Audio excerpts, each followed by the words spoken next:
Hi, so this is Sidra and Cedric with Comparative Reasoning. And I did a post on Medium today that was about music and the acceptance of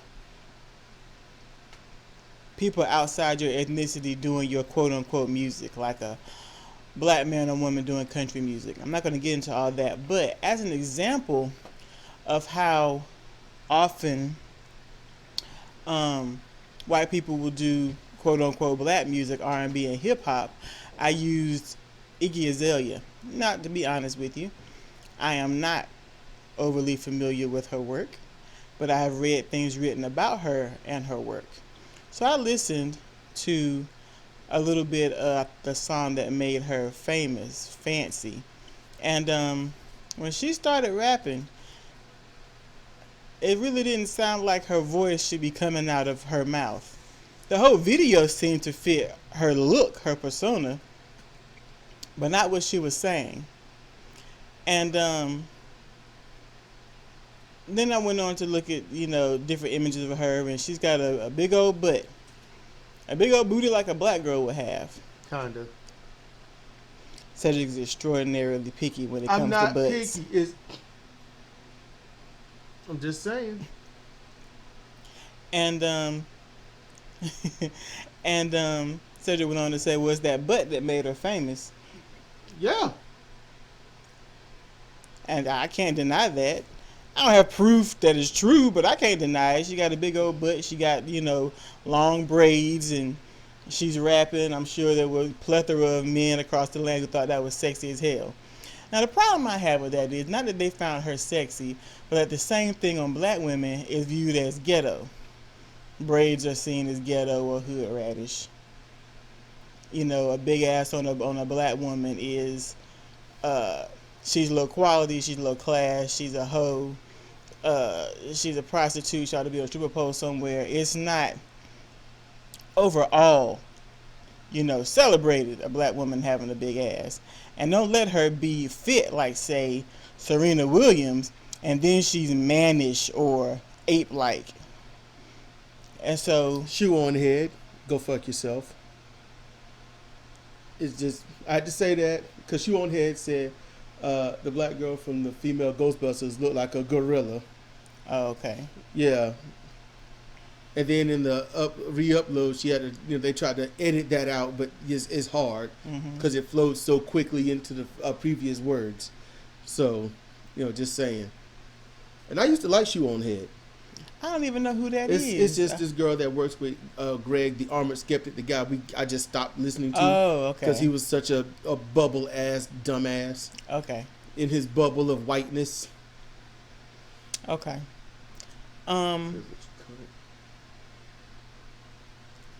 So why are features on a black woman that come natural to her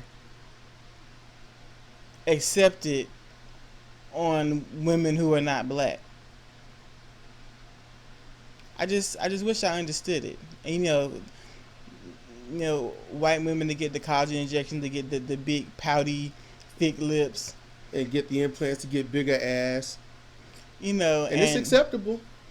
They work hard to get braids or locks, and I just think that white folks with locks look terrible. It doesn't look good. It looks a mess. And I wish I understood the appeal. If you like it, it's your head. A lot of white people, not all, just a good amount, they want the black with the white skin. And honestly, the reason it's like this, and this could be its own post, it's just simply the more accepted skin tone. I'm going to sum it up as that. The more accepted skin tone is the one that you want around you. And white people are the majority, no matter where you see it on TV or walking around or anything.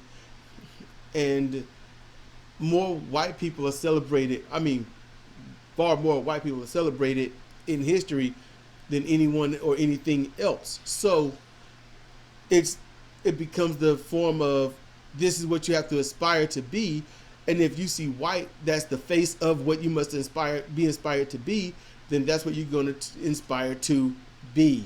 And you're going to want to see that.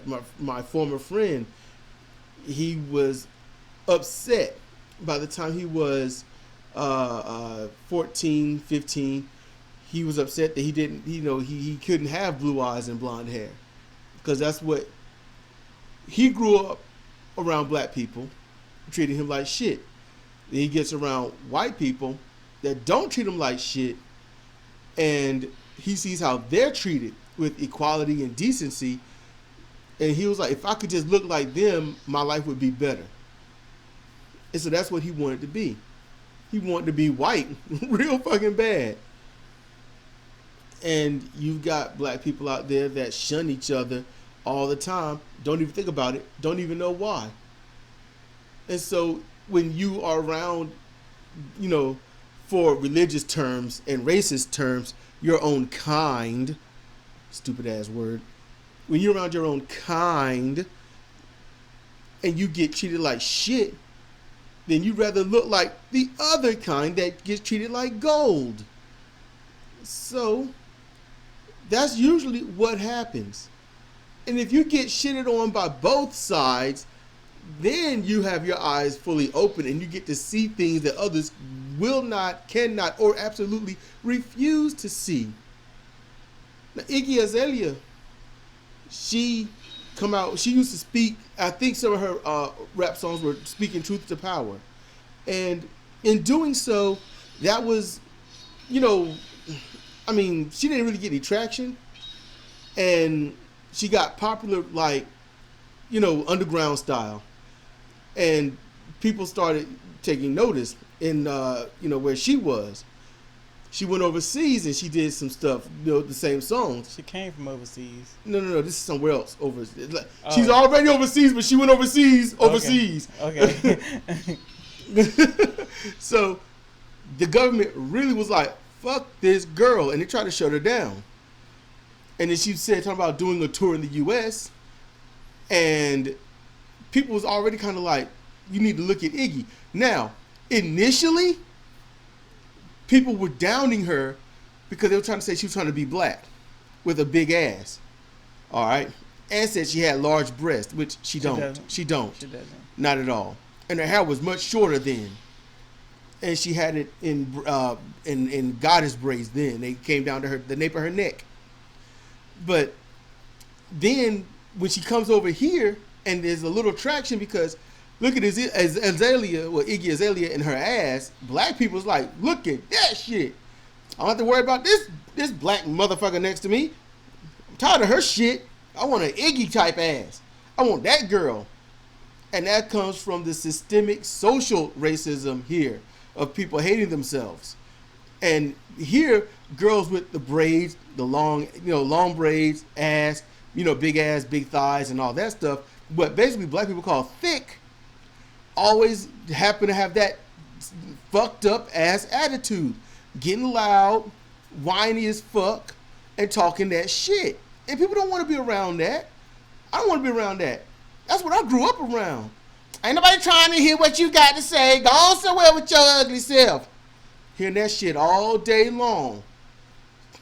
So, when you get a white girl that can look like a black girl, and that's all you, and all you've grown up to see is that, white people are calm and better and they're treated, a lot better. They're going to treat you better. Then, yeah, you see that. That's just like, I must have, she will be good, she will be. Oh, and since it's Iggy, she's got money, so I ain't got to worry some broke-ass hood rat screaming in my motherfucking ear. That becomes the thing you want. That's what happens. And that's life. That's some real talk. Don't nobody want to be around that shit. And yet, people, because of TV,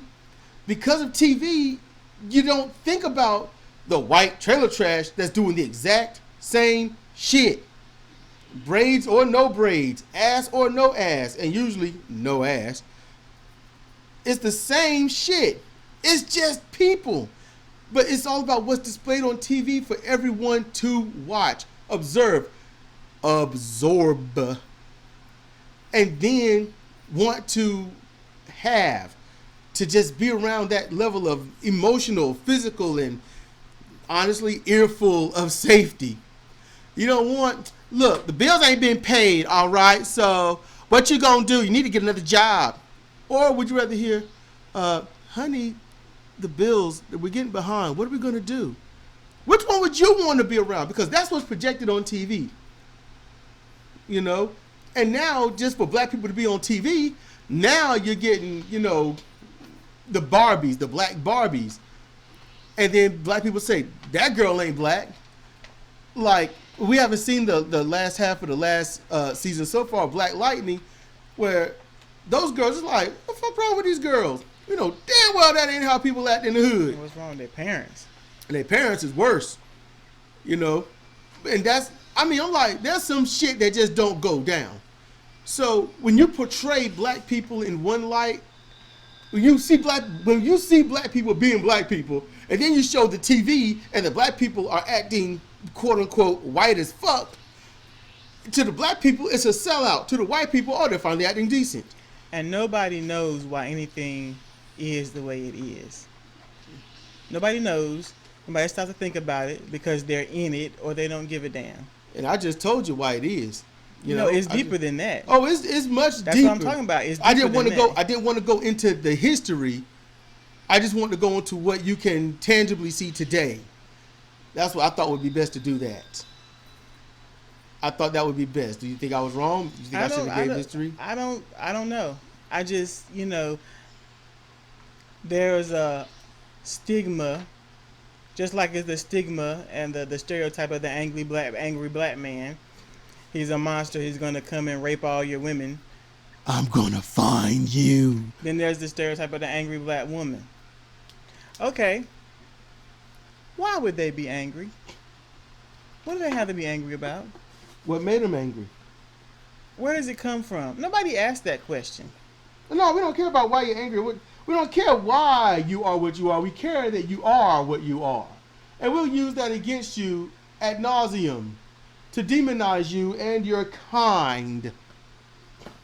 You know, the majority in the country, they don't have to have... Hold on. I mean, just, black people get angry, and they're just raging apes. White people get angry, and they've got obvious gripes that need to be addressed. If you don't see the difference in that, go fuck yourself.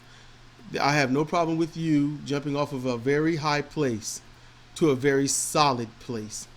Anybody who's experienced trauma to any degree is going to have their defense mechanisms. And that's from an individual to a race, a people. That's the way it is. And black people are systemically traumatized. It's trauma. Women getting all loud like that in public or with their man, they didn't come out the womb like that. That was not just taught, but it was demonstrated. Observed that that's how you're supposed to behave. You know, whatever you got going on the inside is on the inside. And how much can you keep bottled up before it just comes out? And usually when it come out, it's at the wrong people.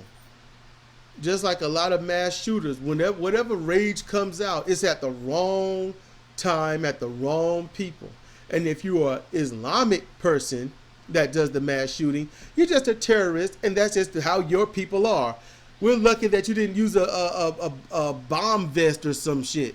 If you black and you're a mass shooter, then it just makes sense because black on black crime, you're just trying to spread it to everywhere else.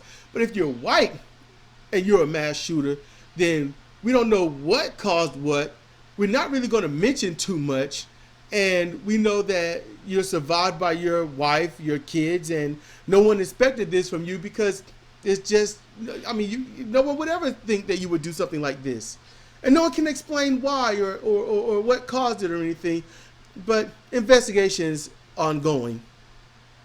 Emotions aren't on a timer. Folks don't work that way.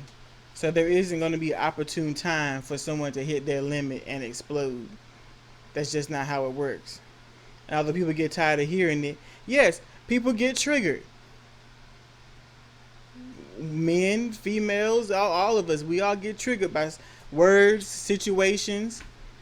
And so if a woman who grew up in a household where her mother was like that, maybe she don't understand why her mother was like that. Maybe all she saw was, dad don't work and now mom got to be at work all the time and yada yada yada. So if she sees something like that, because they always argue because of it, then she see the slightest thing that resembles that in her life, it's gonna hit her wrong and she's gonna respond poorly.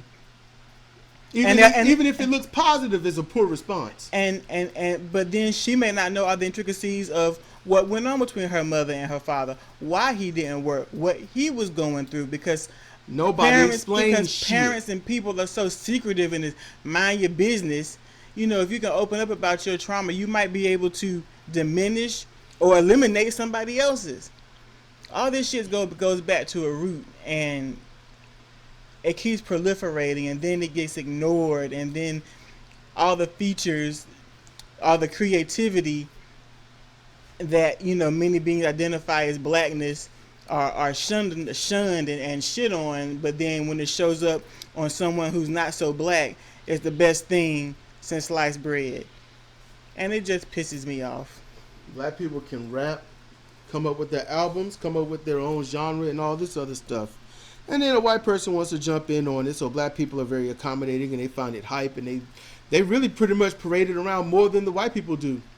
But then a black person wants to sing country, and all of a sudden, that country music, which was started by black people, is not accepted by the white people that co-opted it. Just like rock and roll, black people couldn't get over with that. But Elvis did. Elvis never gave credit. And then it took a few decades for it to even come out that Elvis ripped off a lot of black people's songs. Actually, it took 4 decades for that to happen. And when it comes to Iggy Azalea, the only reason why I'm using her as an example is because when I listen to her rap, it seems very disingenuous. It seems like she found a way to make some quick cash, and she used it. As opposed to, on the flip side of that, say Eminem. Eminem is real, and he proved it. He oozing with realness. Yeah. He do some foolhardy shit every once in a while. Oh, he did. He been quiet now. He done got older. Yeah. He finally chilled the fuck out. But that's really all I wanted to say. I don't have anything else to share. It's just that question sticks out of my mind a lot. This is Sidra and Sidra with Comparative Reasoning. Thank you for listening.